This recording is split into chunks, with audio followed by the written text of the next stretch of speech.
नमस्कार, मैं राहुल कठेरिया। बिहार को लेकर दिल्ली में कांग्रेस पार्टी की एक बड़ी बैठक हुई। इस बैठक में राहुल गांधी जी, मल्लिकार्जुन खड़गे साहब, केसी वेणुगोपाल जी और बिहार के कांग्रेस पार्टी के तमाम नेता इस बैठक में शामिल होने के लिए पहुंचे। लेकिन केवल दो लोगों को छोड़कर, पप्पू यादव और कन्हैया कुमार। कन्हैया कुमार का तो हमें समझ में आता है कि कन्हैया कुमार बिहार में यात्रा निकाल रहे हैं, इसलिए वो नहीं आ सकते।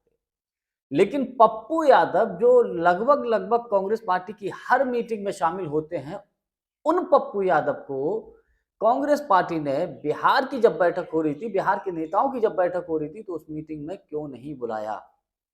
तो तमाम राजनीतिक विश्लेषक ये बोल रहे हैं कि कांग्रेस पार्टी ने पप्पू यादव का वो हाल कर दिया जैसे दूध में से मक्खी निकाल कर फेंक देते हैं। वो स्थिति कांग्रेस ने पप्पू यादव की करती है। इस बैठक में कांग्रेस बिहार के नेताओं में दो फाड़ नजर आया, यानी कि बिहार में अगले साल, चूंकि अगले 7-8 महीने में विधानसभा का चुनाव होने जा रहा है। विधानसभा के चुनाव के मद्देनजर ये मीटिंग बेहद महत्वपूर्ण थी।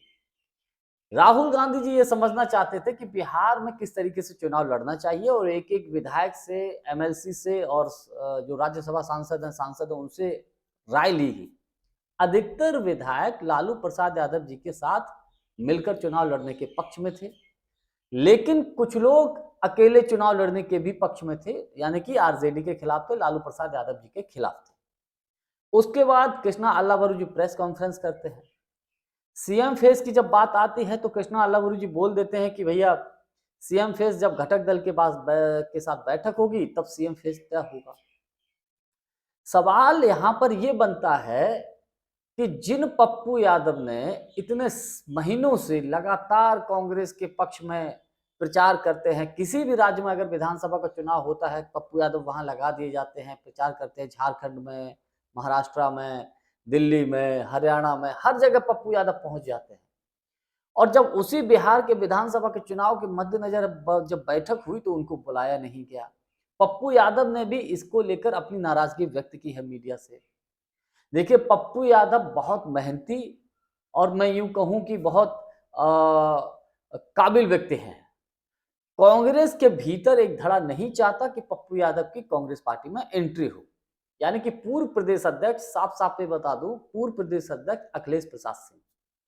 तमाम राजनीतिक विश्लेषक ये बोल रहे थे कि भैया कांग्रेस में स्लीपर सेल्स की धीरे धीरे छुट्टी हो रही है, लेकिन मेरा मानना है ये है कि यहाँ पर स्लीपर सेल्स हावी है अभी भी, वरना पप्पू यादव को इस मीटिंग में जो दिल्ली में हुई जरूर बुलाया जाता।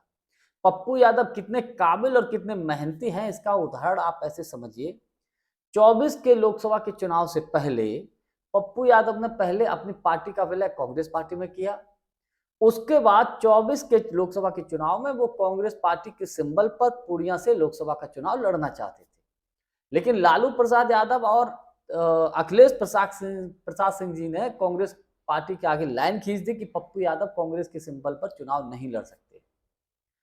पप्पू यादव अड़ गए, इधर लालू प्रसाद यादव भी अड़ गए, तो मजबूरन राहुल गांधी को अपना फैसला पलटना पड़ा और इंडिया गठबंधन की तरफ से वहां किसी दूसरे प्रत्याशी को उतारा गया। पप्पू यादव निर्दलीय चुनाव लड़े। पप्पू यादव के खिलाफ पूरा का पूरा इंडिया गठबंधन, लालू प्रसाद यादव जी ने अपने विधायकों की फौज लगा दी। तेजस्वी यादव जी ने तो वहां स्पष्ट कह दिया था कि या तो इंडिया गठबंधन के प्रत्याशी को जिताइए या एनडीए के प्रत्याशी को जिताइए, यानी कि नीतीश कुमार जी या भारतीय जनता पार्टी के प्रत्याशी को जिता दिए, लेकिन पप्पू यादव को वोट मत देना। उधर सरकार की तरफ से, नीतीश बीजेपी गठबंधन की तरफ से सारे सरकार के मंत्री, पूरा सरकार प्रशासनिक मशीनरी सब पप्पू यादव को हराने में लगे थे, लेकिन इसके बावजूद पप्पू यादव पूर्णिया का लोकसभा का चुनाव जीत गए। तो पप्पू यादव की ताकत क्या है इसको आप ऐसे समझिए। अब स्थिति यह है कि पप्पू यादव को लेकर या लालू प्रसाद यादव जी को लेकर कांग्रेस में दो फाड़ की स्थिति बिहार में बन चुकी है। प्रेस कॉन्फ्रेंस के दौरान बिहार में अभी हाल है में दो विधायक जब प्रेस कॉन्फ्रेंस कर रहे थे, पत्रकारों से बात कर रहे थे, तो एक विधायक जी तो सीएम फेस को लेकर ये बोल रहे थे कि हमारा शीर्ष नेतृत्व मल्लिकार्जुन खड़गे साहब, राहुल गांधी जी तय करेंगे कि सीएम फेस कौन बनेगा।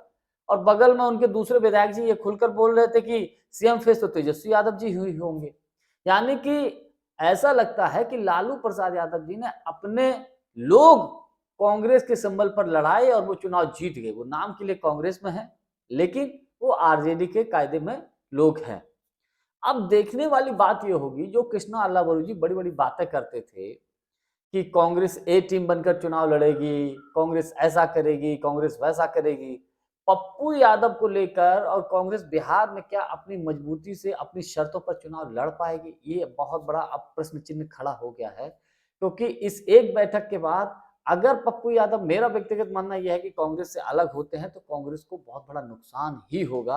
अपनी पार्टी के दम पर अगर पार्टी को खड़ा करते हैं और चुनाव लड़ते हैं तो कांग्रेस का नुकसान होना तय है। आरजेडी के साथ अगर कांग्रेस जाती है, ठीक है, गठबंधन में जाए, कोई बात नहीं, लेकिन चुनाव अपनी शर्तों पर लड़े, अपने प्रत्याशी कांग्रेस खुद तय करे।